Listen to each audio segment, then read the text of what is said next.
focus solar mirrors on the parts of the Earth to influence weather conditions there.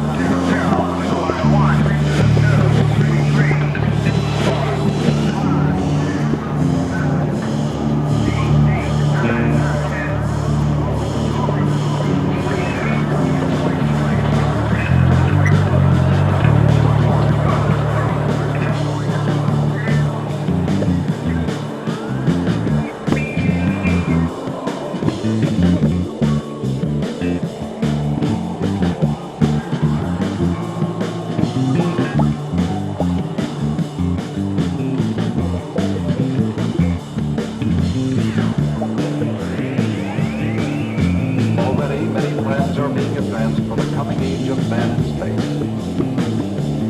One plan calls for prefabricated parts to be shot into orbit, to be assembled there into a giant space platform.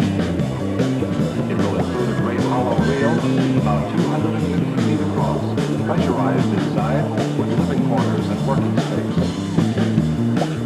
This reel will spin around 3 times a minute.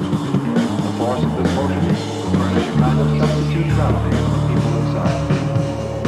There will be storage tanks with food, water, and other materials. Power may come from solar mirrors focused on the boiler. Indeed, it may be possible to focus solar mirrors onto parts of the Earth to influence weather conditions there. Here in outer space is a natural vacuum for scientific experiment, bigger and better than any man has been able to create on Earth.